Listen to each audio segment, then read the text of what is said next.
Hola, hola, hola, ¿cómo están ustedes? Muy, pero muy buenas tardes. Acá estamos en una nueva edición de Sin Saco Fiscal en este día, martes 31 de agosto del año 2021. Finaliza el mes de agosto, mañana comienza septiembre y el año se nos está yendo como arena entre los dedos.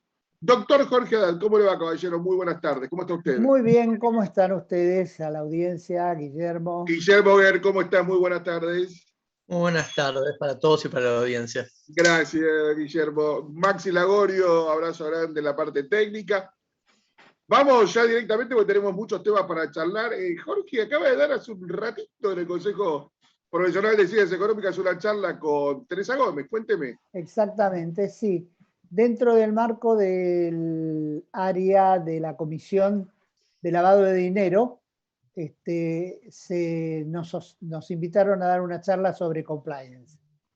Y bueno, con Teresa hicimos un arreglo de dividir temas y estuvimos hablando sobre la influencia del compliance tributario, qué es, para qué sirve, cómo sirve, qué consecuencias puede tener respecto ya sea tributarias como penales, que eso ya las penales están previstas legalmente, como el lavado de dinero, cómo puede uno mediante el compliance estar eliminando virtualmente sospechas o posibles acusaciones de lavado de dinero cuando uno tiene una trazabilidad de sus operaciones o una correspondencia de programas, protocolos, etcétera, que puedan respaldar las operaciones, con quién la hace, cómo la hace.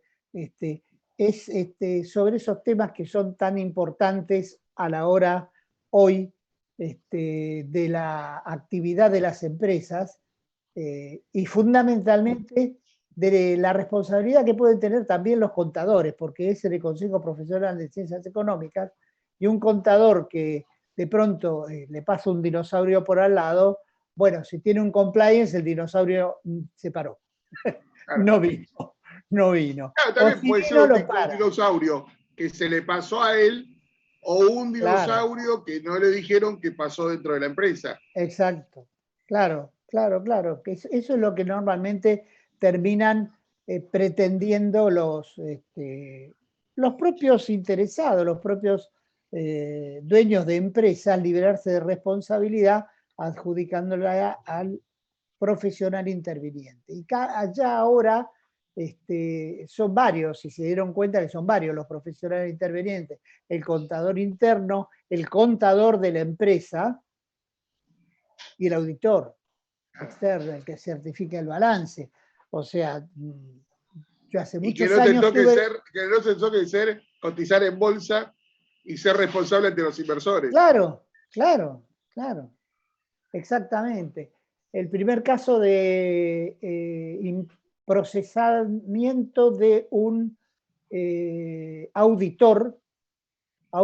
contador, auditor de un balance, lo defendí yo y fue uno de los precedentes, Bioimplant, que es un leading case, que la Cámara lo dio vuelta en una forma drástica, ¿no?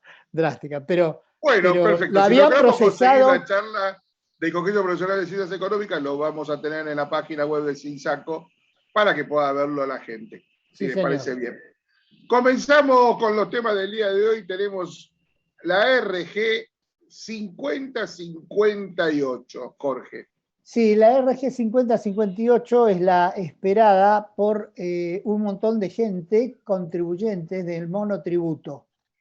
¿Por qué? Porque es la que regula las condiciones, la forma como hay que poder acceder, si le dan la autorización, la FIP, a crédito con tasa cero. Que es lo que hoy, según dicen y según comentaban, había cerca de 80.000 como mínimo pedidos para la FIP que autorice a el contribuyente que lo está solicitando a acceder a créditos a tasa cero.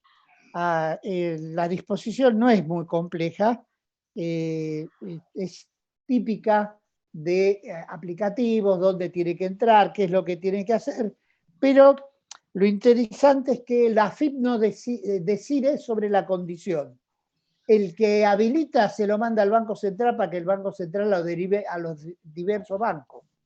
O sea, no es, la AFIP lo que te hace es habilitar. El que te da el crédito es el banco tuyo, no te lo da la AFIP. Ahora, cuando vos tenés, por ejemplo, ¿por qué te habilita? Porque cuando vos tenés mora en las ATP del año pasado que no devolviste, te dan el crédito, pero le dicen me descuenta tanta plata que me debe y le da la diferencia, ¿entendés? Entonces, este tipo de cosas que de otra forma sería complicado hacerlo, lo trata de hacer bastante simple. Yo normalmente no soy de aplaudir tanto a la AFIP en estas cosas, pero cuando está bien, simple, lo digo.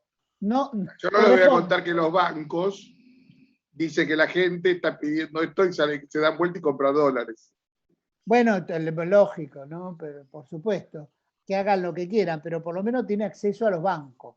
Lo que quiero decirte es que uno está comprando ante el riesgo de una devaluación potencial a tasa cero, es ideal para poder conseguir un poco de liquidez y comprar unos dólares. Fíjate que son 90.000 pesos para el de la categoría A y de 150.000 para de la C en adelante. 150.000 me vas a decir no es mucha plata, pero es plata, hay que conseguirla hoy. Es plata, porque realmente en plaza no hay plata. Sobra dinero, pero no hay plata. No sé cómo explicarlo, ¿no? Son menos que de $1.000 en el Blue. Porque, digamos, claro, convengamos que no podés ir al circuito oficial a comprar dólares con la plata de este préstamo. No, lógico. Tenés que caer en el Blue. Claro. Sí, pero ¿sabes lo que pasa? En el fondo es un ahorro que te permite el gobierno en moneda dura en momentos de inestabilidad cambiaria. Lo que tenés que tener es la quita para pagar los 3 meses. Después, como vas a, si no tenés flujo de caja para pagar los de capital, te vas a comer un poquito la cantidad de dólares, pero a la larga o a la corta te vas a quedar con un piso de $600 tuyos, $500 tuyos en la mano. Sí, algo te va a quedar. Hablando en criollo, algo te va a quedar. Cada uno analizará si es negocio o no es negocio. Claro. Yo particularmente, Claudio Charrutini, no le quiero pedir préstamo a ninguna FIP ni a nadie. Sí, aunque sea en peso de tasa fija. Claro, tasa cero es, ¿no? Eso yo no puedo reproducir ese dinero, sí. Esto es evidentemente, estamos en elecciones, es algo electoral y es evidentemente una disposición que utilizan a la FIP para que haga el trabajo sucio y que los bancos puedan directamente... y en el camino recupera parte del dinero por lo que acaba de señalar, Jorge. Si hay alguna cosa no paga, le dice, reténemelo. Claro. Y para el erario público en el balance, en vez de ser un incobrable, pasa a ser efectivo de caja. Sí. El gobierno se está financiando directamente a tasa cero. Claro, es así. Pero, como dijo el domingo Daniel Estico, los números los muestran de diversas formas. Y él lo mostró de una forma que no lo muestra nadie. Realmente algo genial lo que hizo, ¿no? Realmente... Bueno, ¿alguna cosita más sobre esto, Guillermo, que quieras comentar? Mira, estuvo dando vuelta una noticia que hubo un boom de créditos, realmente. Según datos oficiales, solicitaron más de 80.000 en menos de 72 horas. Con lo cual, la plata está circulando, de alguna forma u otra. Pero y después lo que viene de la mano... Perdón, no, sí, Claudio, cerrar la idea. No, sobre también reafirmar que por la RG 5056 estás excluido del monotributo por falta de pago. Exactamente, eso también. Hasta el 1 de diciembre. A ver, yo voy a rescatar algo que dijo Jorge, que es cierto, digamos, él mencionó, digamos, que es una medida electoral. Yo creo que a lo largo del programa vamos a notar que todas las medidas que vamos a ir mencionando tienen un tinte electoral. La última semana salieron muchas medidas, en cierta forma, a favor de los contribuyentes y demás, por la cuestión, digamos, electoral, básicamente. Claro, sí, totalmente de acuerdo. Hablemos un poquitito también de este rumor de que se va a subir el mínimo no imponible. Sí, Claro, también otra vez los mismos problemas, ¿no? Porque no terminan de solucionar nunca el tema, y si siguen así, va a ser peor, porque fíjate que el mínimo no imponible, para aquellos que están en relación de dependencia, los autónomos no existimos, como en el derecho romano estaban los ciudadanos romanos y el resto eran cosas, nosotros los autónomos somos cosas acá, no existimos directamente. Lo suben a 180.000. Ahora, eso desequilibra toda la escala que hay. Acá hay una escalera donde hay tasas progresivas. Teóricamente debería haber tasas progresivas. El esquema, pasa lo mismo con las jubilaciones, se va a terminar haciendo una pirámide deforme con una base chata muy amplia. Claro, igualan para abajo, pero el problema de la tasa progresiva es que si vos le haces un salto del escalón primero al cuarto de golpe, desequilibrás todo. En una escalera vos te caés, ¿no? Pero acá no, acá nos vamos a caer, los contadores se van a terminar cayendo a fin de año para ver cómo hacen con el resto y con el otro. Pero se rumorea 180, ¿no, Guillermo? 185. También se rumoreaba que al principio lo iban a sacar por decreto, pero hoy leí una nota que Casareto, el diputado Casareto, ya presentó un proyecto. Claro, pero acá hay un problema. El diputado lo presenta por cuestiones políticas, pero si yo no me equivoco, la ley estableció, le dio la autoridad al gobierno nacional para actualizarlo por decreto. Sí. Le dio la facultad que es propia del Congreso. Por eso se hablaba de que iba a aumentar por un DNU. Claro, acá hay un problema paralelo a esto, que vos acabás de decir, que es anticipos de bienes personales, correspondientes al ejercicio en curso. Vos pagás anticipos a partir de agosto. Mes por medio son 5 anticipos. El primero del 20% de lo que pagaste hasta ahora. Ahora, el Poder Ejecutivo le dio la facultad, el Poder Legislativo le dio la facultad al Poder Ejecutivo para hacer el aumento de las tasas para los bienes en el exterior, como la disminución para aquel que trae los bienes, hasta el 31 de diciembre del 20. Estamos en el 21. Entonces tenés una parte de la doctrina o de los que interpretan la ley que te dice, señor, se le venció el plazo. Y en materia de impuestos, usted no puede seguir manejándose con el Poder Ejecutivo, porque es el Poder Legislativo. Principio básico de impuestos. Era prohibido por la Constitución. Hasta Alberto Fernández, que ahora él que da clases en la UBA, decide qué es delito y qué no es delito según lo que le conviene. Claro, eso es bueno, respeto, es el presidente. No, hay que respetar la investidura de la persona, es otra cosa. Exactamente, pero la investidura forma parte de las instituciones, los seres humanos, como en la iglesia, pueden cometer pecados. Bueno, acá es un pecado mortal.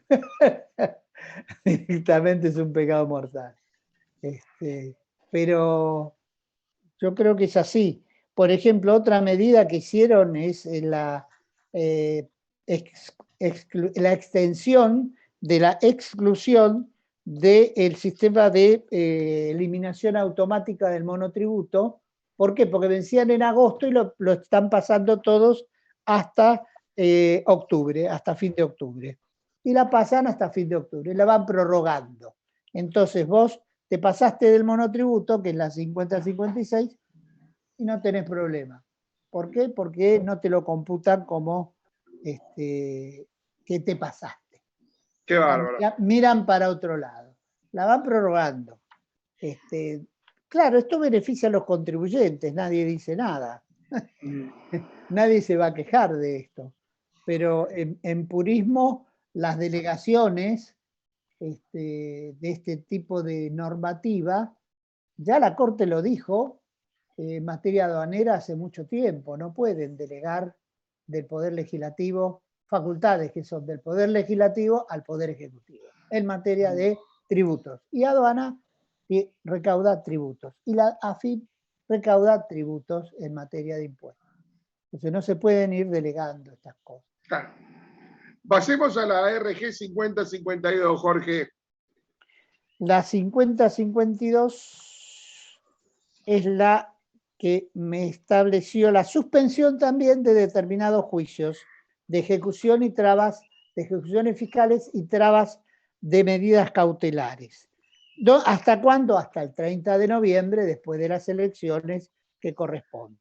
Ahora, ojo, la suspensión no es aplicable para deudas donde se reclame aporte solidario y extraordinario, o sea, el impuesto a la riqueza, eso te pueden iniciar un juicio de ejecución fiscal, y para bienes personales.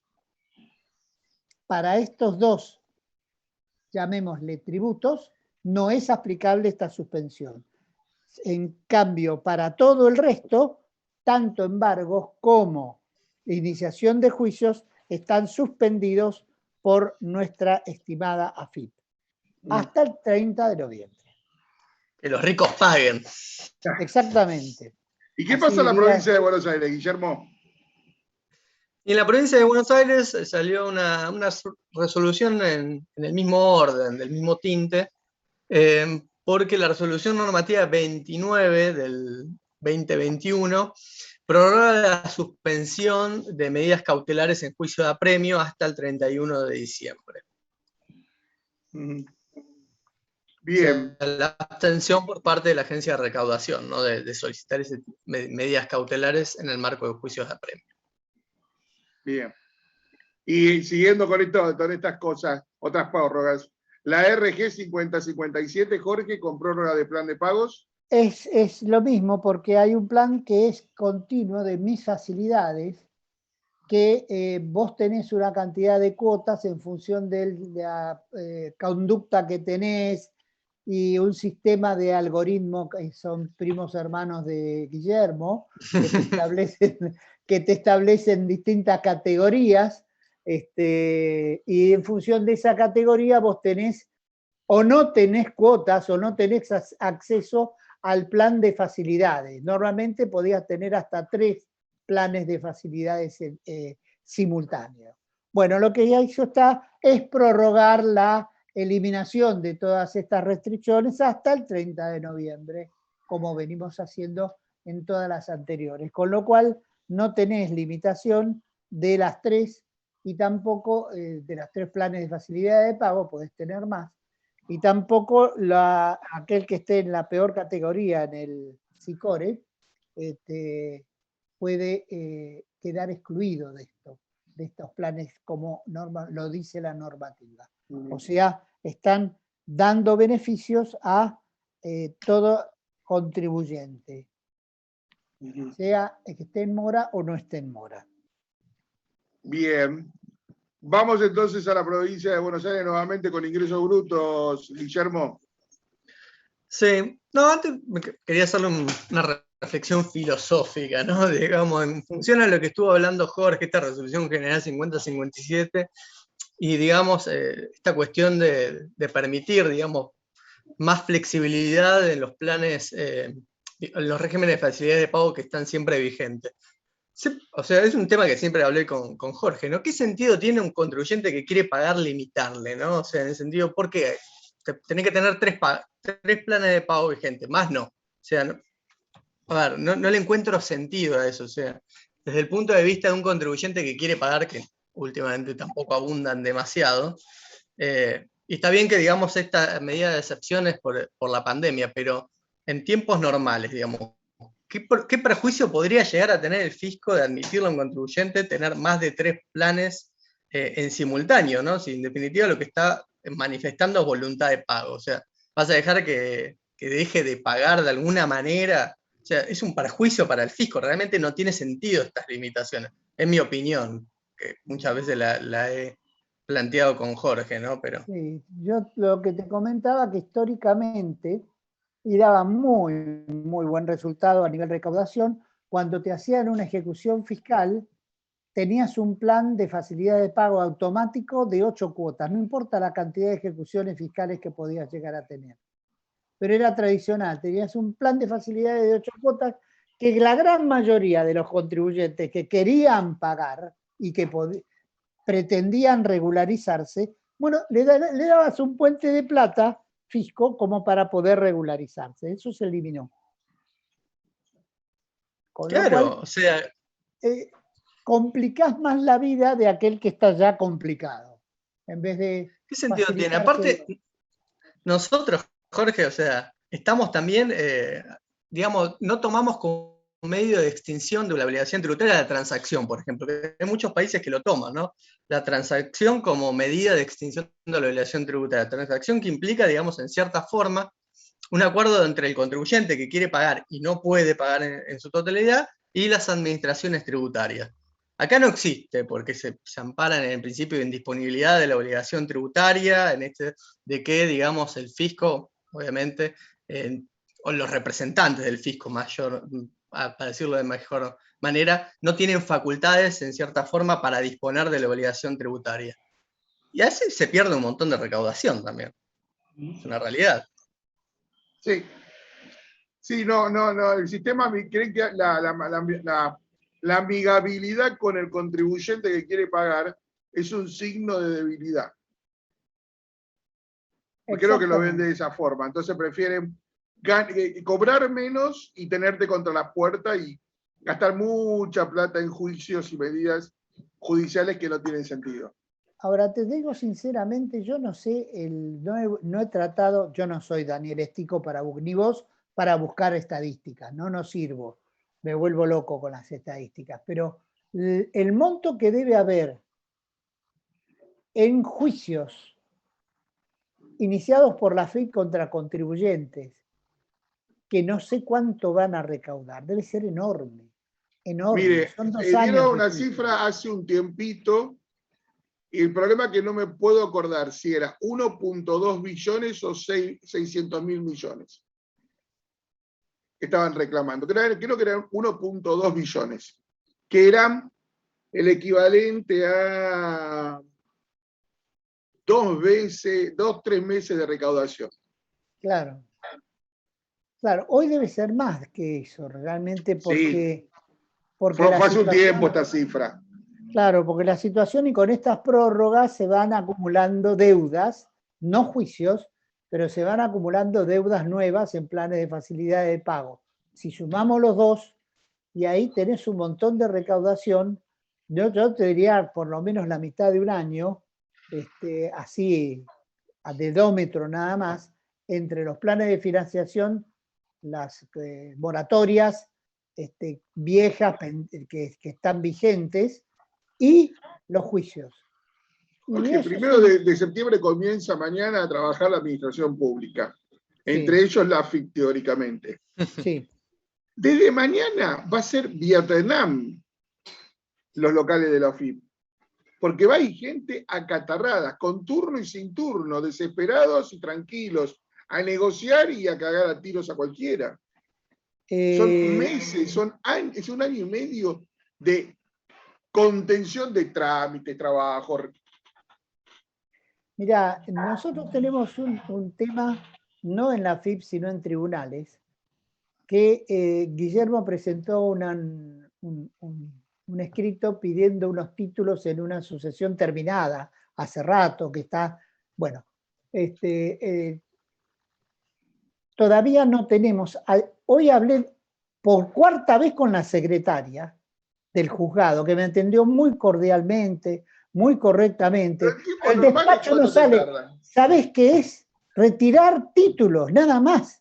Títulos que quedaron en el expediente para poder vender la propiedad. Le digo, en este momento, ¿quién vende? Se va a perder la oportunidad de vender esta señora, esta heredera, una propiedad que heredó y que no se va a poder vender de otra forma. Lo cierto es que ya con respecto a su mes y medio va a cobrar 20% menos en dólares. Claro. Mínimo. Ahí tenés el tema, ¿me entendés? Entonces, eso es judicial. ¿Te imaginás en materia de la administración pública en general, te hablo? En general. Esto sin contar el ánimo que van a tener los empleados públicos para trabajar desde el día de mañana. Los que vayan. No, creo que cada área tenía la facultad de establecer la forma y el modo, como los bancos que pueden hacer mitad en la primera quincena, Como sea, la Jorge, la segunda gente que va a estar quincena. mañana te van a gruñir, te van a ladrar, Y van bueno, a ir, van a ponerse mal, van a hacer palos, no van a querer laburar. Olvídense de que trabaje bien la administración pública y alguna parte de la docencia y la justicia las próximas semanas hasta que todo entre en un pseudo régimen de normalidad. la justicia no. La justicia mañana hace una concentración acá en tribunales a las 10 de la mañana. Pasado mañana y el viernes hay paro total. Así empezamos. Así empezamos, ¿me entendés? Entonces vos decís, bueno, ¿y a qué estamos jugando, no? ¿A qué estamos jugando? Dicen que no están en condiciones. Sí, si vas a un baño de inmigrantes, de Comodoro Pío, de Palacio, de cualquier lado, mejor andate a un bar. Porque los baños, creo que la última vez que lo arreglaron fue allá en el último, en el anteúltimo gobierno militar, una cosa así, allá por la década, no sé, de Onganía, por ahí. Después no pusieron un peso en nada. Pero los empleados tienen la posibilidad de acceder a los baños que tienen los magistrados, si piden, y si pueden arreglar. Entonces, con cuidarlo, no van al baño ese sucio, feo, donde van los que, como nosotros, pateamos tribunales. Bueno, pero es así, así empezamos en la justicia. Vamos a la provincia de Buenos Aires, Guillermo. Sí, vamos. A ver, esto es una noticia en relación a una serie de circularizaciones que estuvo haciendo la provincia de Buenos Aires, el fisco de la provincia de Buenos Aires, mejor dicho, ARBA, en relación a algunos contribuyentes del impuesto sobre los ingresos brutos que hubieran incumplido con una disposición normativa, que es la 16 del 2006, una disposición normativa vieja, que es respecto, digamos, del cumplimiento de regímenes de información. Principalmente contribuyentes cuya actividad principal es el área de construcción, ¿verdad? Esta disposición normativa que establece estos regímenes de información entró en vigencia el 23 de marzo del 2006, pero bueno, recién ahora parece que a través del algoritmo, como dice Jorge, sistemáticamente empezó a detectar ARBA que hay muchos contribuyentes, digamos, que están dados de altas en estas actividades que no estarían cumpliendo con estos regímenes de información. Convengamos que dentro de lo que son las actividades económicas que se mantuvieron medianamente a pie, con la pandemia, la construcción es una de ellas, ¿verdad? De hecho, creo que es la única actividad que en cierta forma ha crecido o se ha mantenido en niveles pre-pandemia. Inclusive hay más corralones de materiales y demás. Casualmente hoy hablaba con mi suegro de eso, acá en Giles, pueblo que es chico, relativamente. De pronto hay 3 corralones de materiales más, ¿verdad?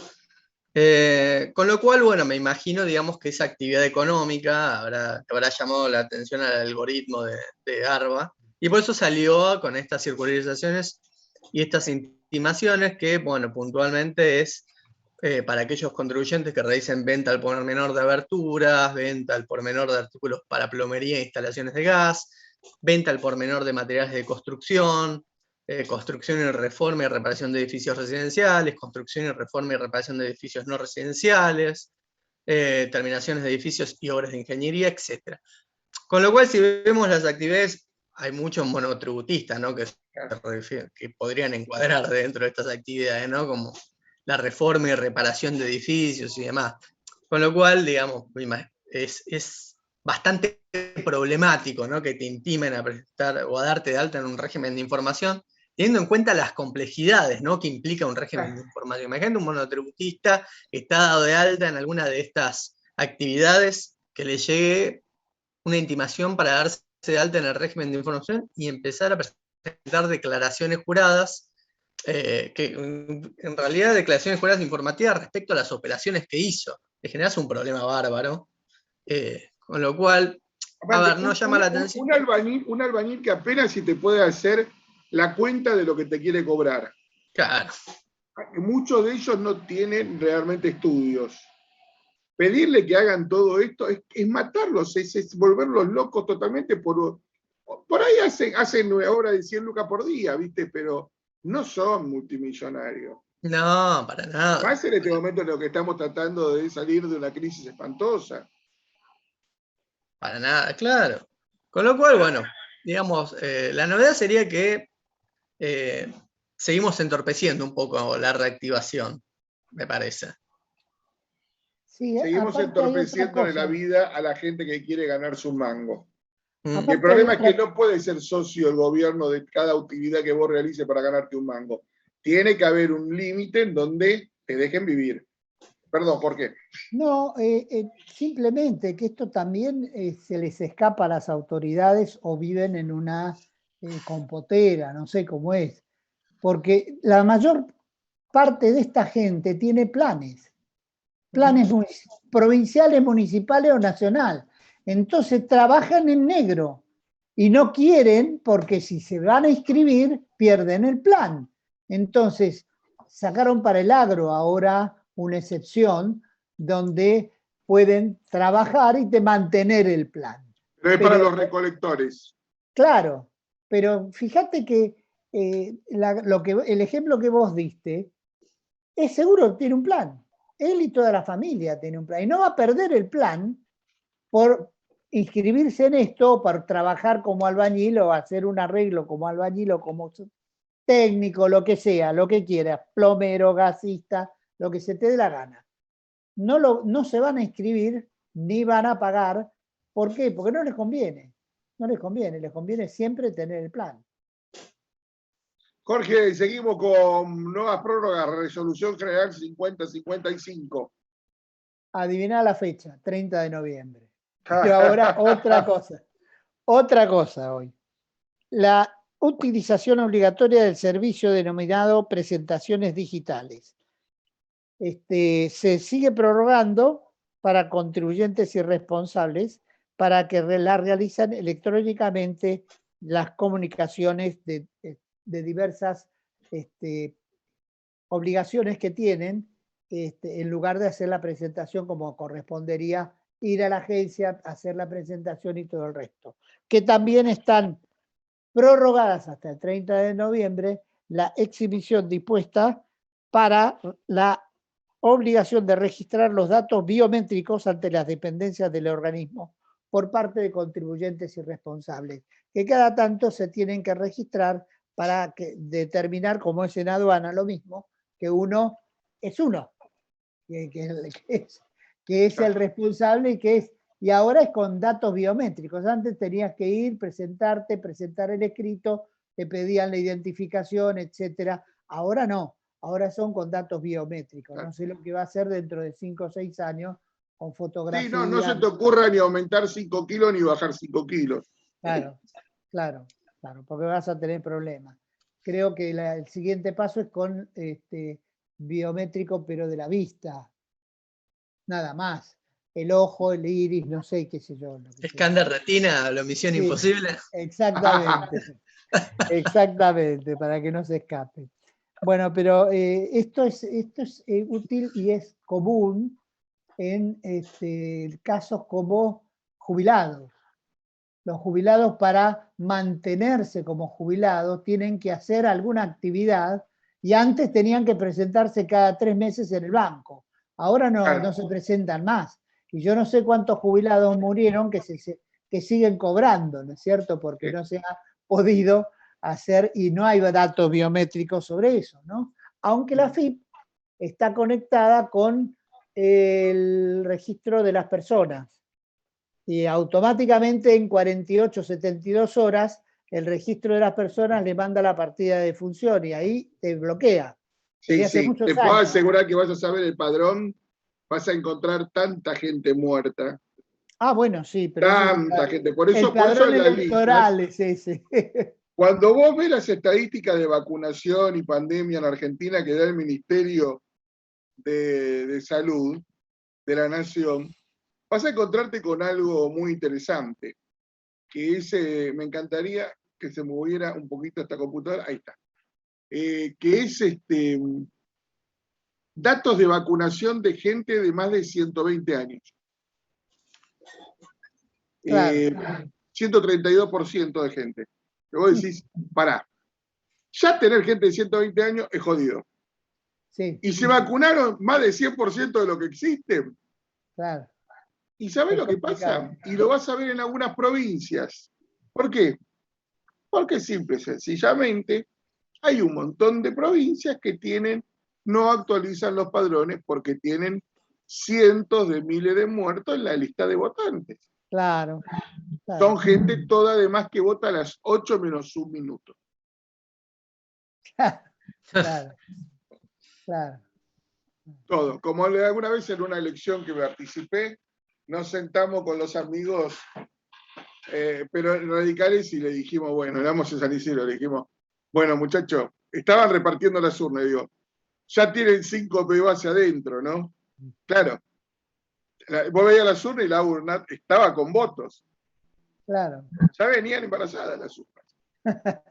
Vos sabés que lo escuché eso en un programa, no me acuerdo cuál era, donde una señora por teléfono decía que en la última elección ella había ido a las 6 menos cuarto, que creo que cerraban a las 6 de la tarde, y se había dado cuenta, fue a corroborar si había votado alguien por la madre o no.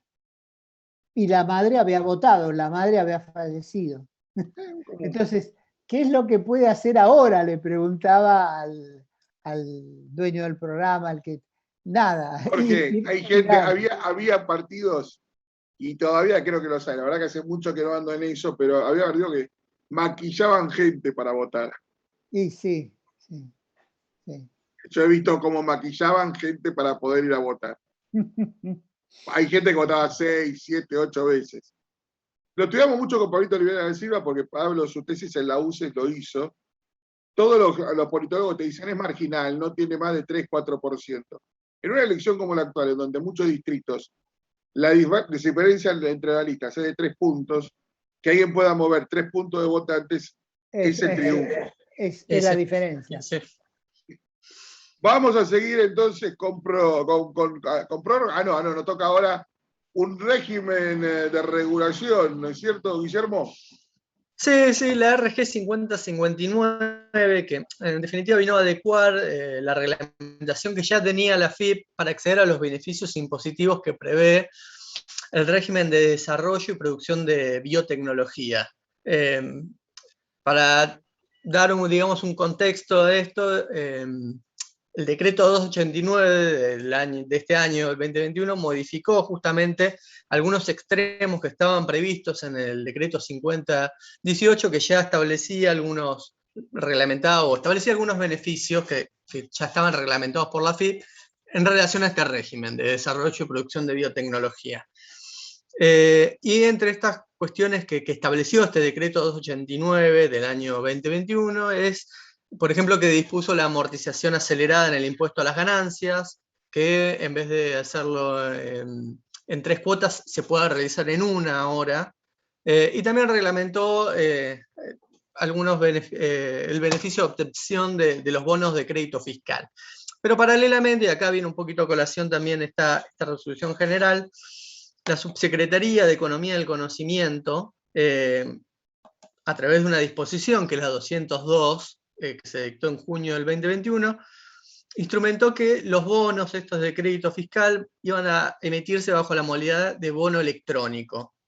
Con lo cual, bueno, esta resolución general 5059 también viene a reglamentar un poco, digamos, cómo se pueden registrar estos bonos electrónicos como bonos de crédito fiscal y los requisitos para esos extremos. Eso sería, digamos, el contenido general, digamos, de la RG 5059, que, bueno, obviamente es más amplia en relación a lo que establece, digamos, de cómo registrar estos bonos electrónicos y cómo adecuarlos como bonos de crédito fiscal a través de la web de la FIP, ¿verdad? Bien. Hay un tema sobre esto para aquellos memoriosos. Esos bonos no se pueden transferir, ni se pueden vender. No, claro, son intransferibles. Son utilizados exclusivamente por la propia empresa. Antes los bonos que había era un gran negocio la venta de estos bonos a un tercero que no tenía nada que ver con el origen. Acá no, acá es exclusivamente para la propia empresa que no va a pagar impuestos por mucho tiempo. Comente cuál fue el caso icónico de eso, Jorge. No importa, Conner Salgado es eso. Claro, claro. Conner Salgado es esto, el clásico típico. Claro, generaban créditos fiscales que luego vendían. Claro. Y Guarda que hasta el segundo gobierno de Cristina, un importante empresario acá compró un montón de medios haciendo esa mecánica. Él lo que compraba eran créditos fiscales. Claro. Al día de hoy todavía hay gente que le gusta comprar quiebras para eso. Sí, tiene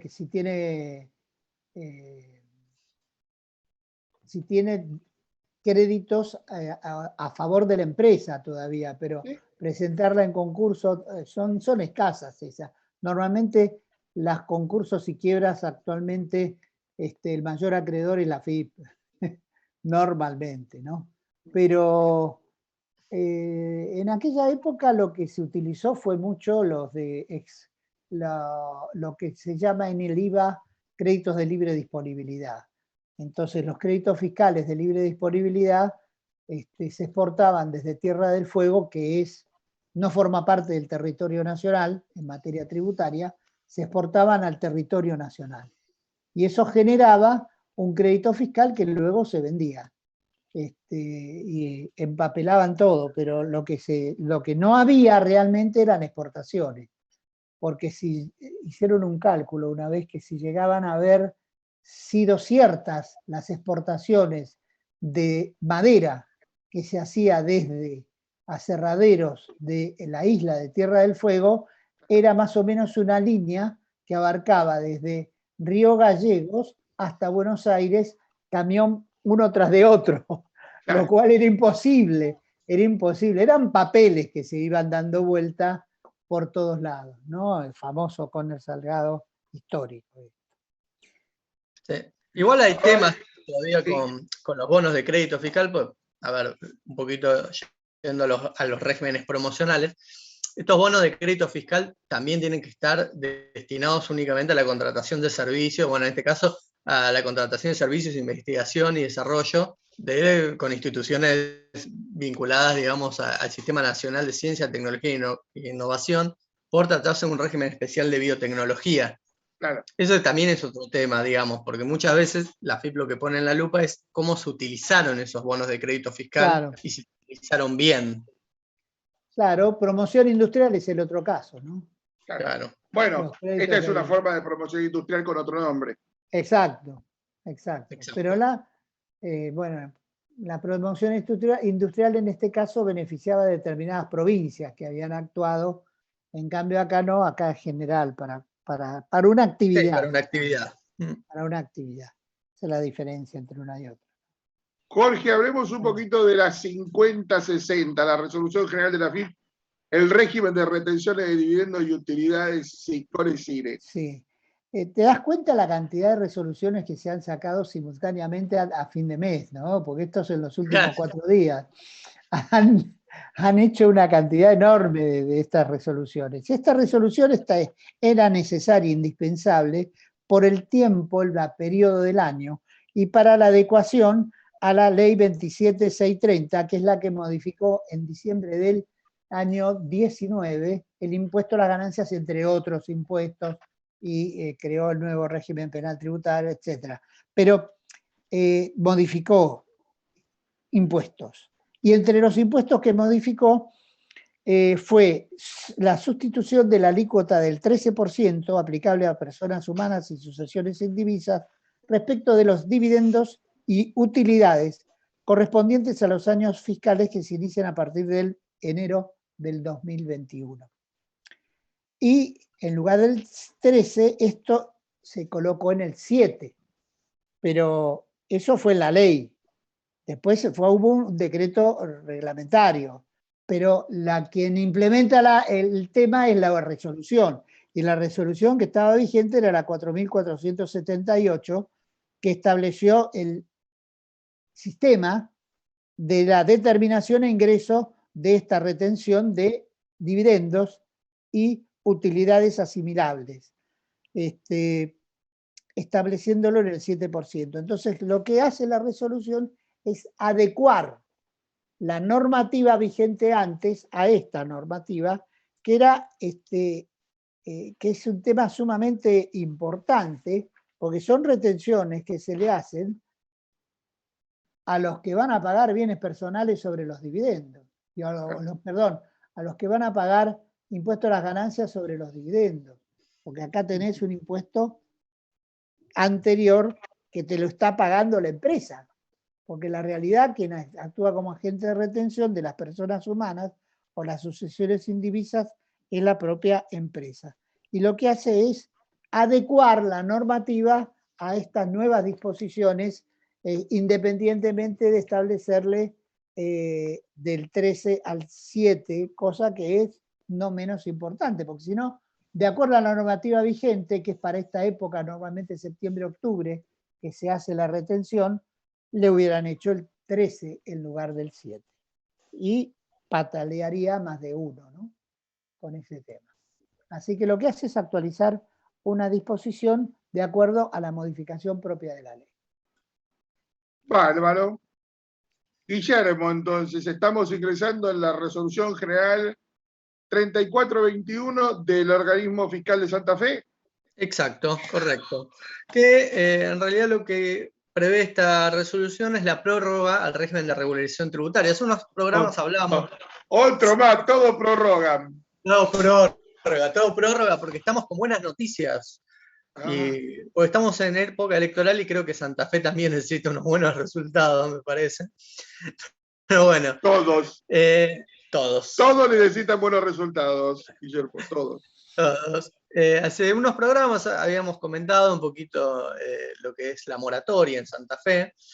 Y bueno, esta resolución lo que viene a hacer es prorrogar el régimen para adherirse a la moratoria por las deudas de venganza hasta el 31 de octubre del 2020 y se prorroga hasta el 29 de septiembre del 2021 para aquellos contribuyentes que quieran acogerse a este plan de regularización tributaria, que bueno, es para impuestos, tasas y contribuciones provinciales, sus intereses y multas. Asimismo también, digamos, para aquellos contribuyentes, porque prevé un mecanismo para solicitar la liquidación de deuda, esto a fin de formalizar el plan de pago. Prevé también un nuevo calendario hasta el 27 de septiembre del 2021, cuando las liquidaciones tienen que ser gestionadas en las dependencias de la API o en las municipalidades o comunas, o hasta el 28 de septiembre del 2021, cuando las liquidaciones se generen en el sitio web. Perfecto. Vamos a ver, Jorge, qué pasó en Chubut entonces. Chubut ingresa, como junto con otras provincias, formalmente en el consenso fiscal, que recordemos es el acuerdo suscrito el 4 de diciembre del año pasado, del 2020, entre el Poder Ejecutivo Nacional y representantes de las provincias. Esto recordemos también que no fue avalado por La Pampa, San Luis y Ciudad Autónoma de Buenos Aires.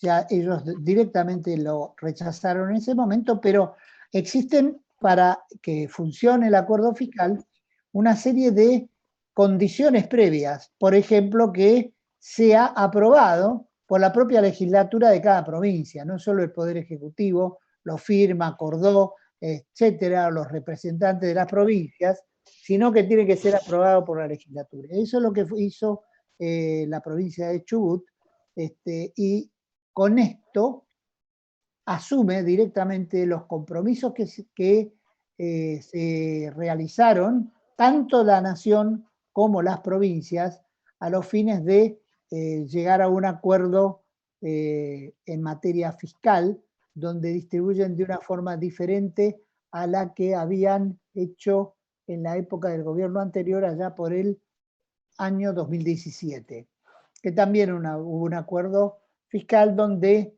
se establecía una disminución progresiva. El primer acuerdo fiscal de Macri, que después tuvo dos más. Exactamente.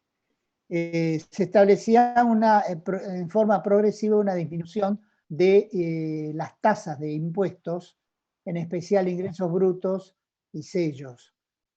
Y se proponía que las provincias puedan hacer una mayor actividad tributaria en materia de impuestos sobre los inmuebles, llámese inmobiliario o contribución directa o como quieran llamarlo, es lo mismo.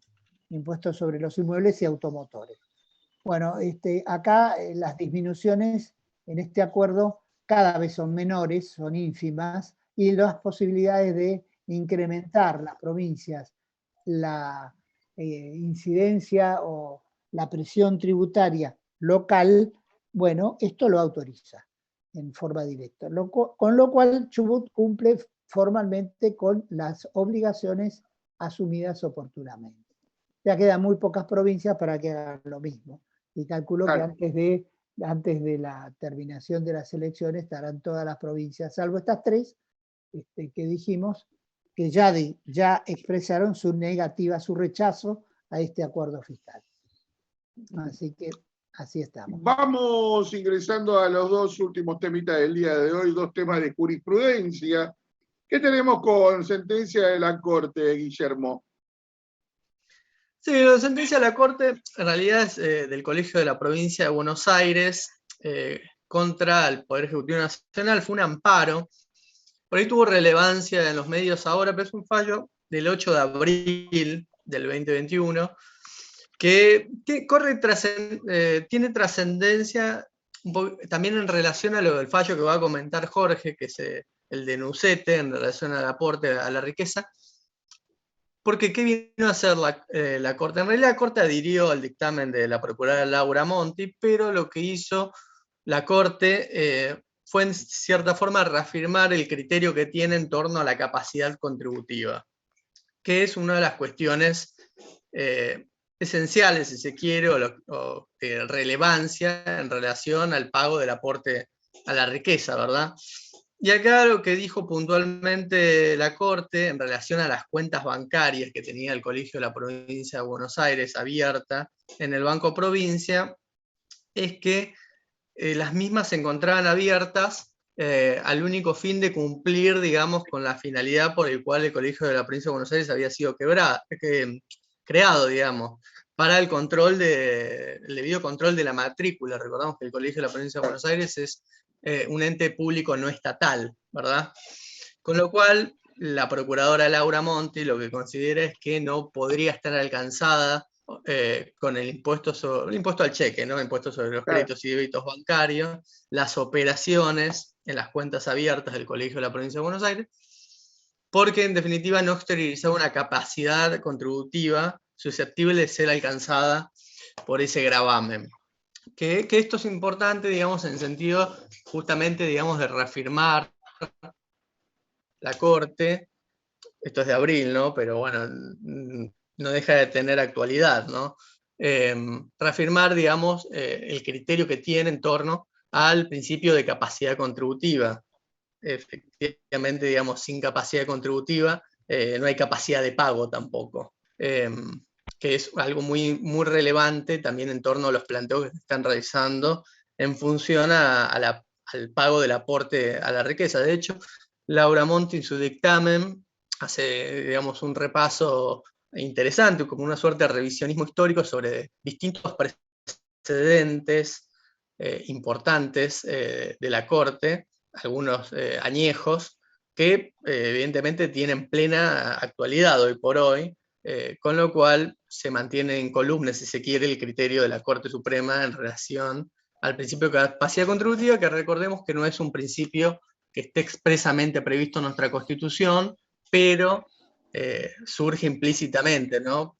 No solamente por los derechos y garantías que están expresamente reconocidas en la Constitución, que recordemos no son negaciones de aquellos que no están expresamente previstos, pero surgen implícitamente por el principio republicano, sino también de aquellos convenios o pactos internacionales que ha suscrito la Argentina, que sí prevén, digamos, el principio de capacidad contributiva de manera expresa. Eso, digamos, es en relación a este fallo. Ahora Jorge podría ampliar un poco más en relación al fallo que él va a comentar Sí, respecto a la vamos Justicia ahora Federal de con Mendoza. Jorge a esta sentencia de la Cámara Federal de Mendoza. ¿Qué ocurrió ahí, Jorge? Sí, tiene una, yo diría, directa relación. ¿Por qué? Porque es un caso de impuesto a la riqueza. El caso Nucete, como dijo, que es una persona humana, que tenía bienes en la República Argentina y bienes en el exterior. Ahora, los bienes en el exterior le dieron quebranto, los bienes en la República Argentina le dieron positivo. No recuerdo si era un 16% que le habían dado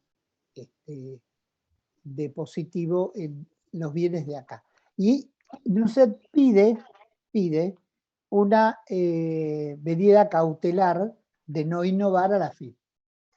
Y el juez de primera instancia sentencia y la Cámara, Federal de Mendoza resuelve algo muy interesante, que es divide los bienes en función de esto que hablaba Guillermo.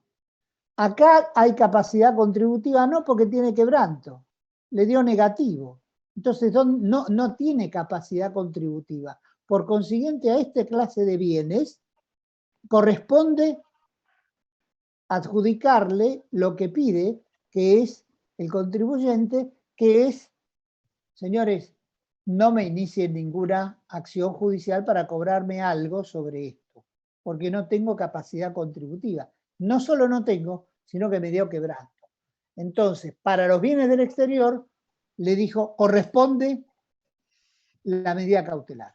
Ahora, los bienes en la República Argentina, que les dio positivo, demostró que hay capacidad contributiva, dice, acá no hay confiscación. Usted tiene capacidad contributiva, no hay un exceso del fisco en esto, por consiguiente le rechazo para esto.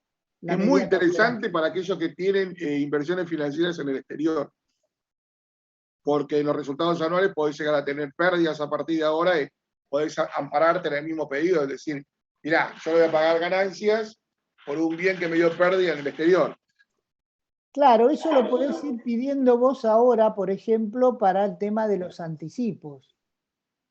Independientemente de discutir la tasa, porque vos ya estás viendo lo que te dio en el transcurso de 8 meses, y si no tenés un resultado sumamente positivo, vos podés invocar esto de capacidad contributiva, que es muy importante tenerlo en cuenta, fundamentalmente, como decía Guillermo, el dictamen de la procuración de la doctora Monti, Laura Monti, porque hace un detalle, es una tesis casi, yo diría, o una tesina sobre el tema.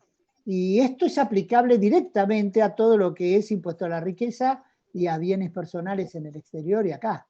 Es algo que es muy importante y que lo destacamos. Por otro lado, y como comentario, parece que fueron 253 personas las que aportaron el 50% de lo recaudado por impuesto a la riqueza. 253 personas. Y quedaron varios cientos de miles de pesos por no pagarse. Sí. Por eso dejaron de dar los números, porque se dieron cuenta que fue un fracaso. Fracaso que analizan repetir el año que viene. Sí. Fracaso en que si se analizan, esto sería un escándalo, como lo mismo que si pretenden, como se rumoreó hoy, aumentar bienes personales, la tasa de bienes personales para los bienes de acá y los bienes del exterior. Sería realmente algo disparatado y que generaría una avalancha de juicios, ya directamente. Porque hay que entender esto, y es, si va a haber algún tipo de acuerdo con el fondo, si es que va a haber en condicional, va a haber que generar algún tipo de reducción del déficit fiscal. Si bien, según lo que se ha dicho, no está previsto que volver a saldo cero hasta el año 2025, vos en el 22, 23 y 24 tenés que mostrar una curva descendente del rojo fiscal. O sea, cada vez estar más cerquita del número cero. La única forma que tiene un Estado que es gastador por naturaleza es aumentando la presión fiscal. Y la excepcionalidad en cuanto al cobro de impuestos. Así que no hay que sorprenderse. Sí, pero hay límites. En el campo están hablando Hay del trigo, por ejemplo. Piensa que sobra trigo en el mercado local para poder hacer pan más barato, factura más barata, y no se está haciendo por los costos que son muy altos. Claro, por eso te digo, hay límites para esto y hay límites para todo. Con lo cual... ¿Hay límite para un político, en serio, Jorge? Y la judicialización. Claro, bueno, teóricamente es el derecho, por eso tenemos el sistema de balanzas y contrapesos, pero... Yo no digo lo de Marcelo, porque ese es otro tipo de límite que se le pueden hacer a los políticos. No digo eso. Tampoco estoy en desacuerdo, pero es otro tema para otra oportunidad y otro motivo. Pero el límite que tenés es recurrir a la justicia. Fíjate lo que ha ocurrido con los consejos profesionales de ciencias económicas.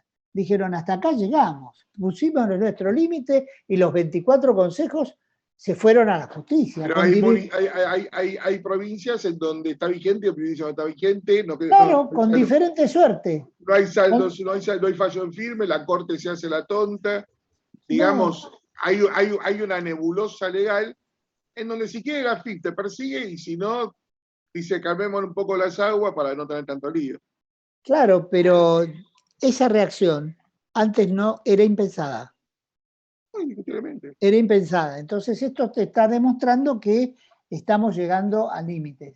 Y los límites es desgraciadamente la justicia, no hay otro. Cuando un país deja de repartir riqueza para empezar a repartir pobreza, está empezando a tocar el límite. Y es lo que estamos viviendo, ¿no? Lamentablemente sí.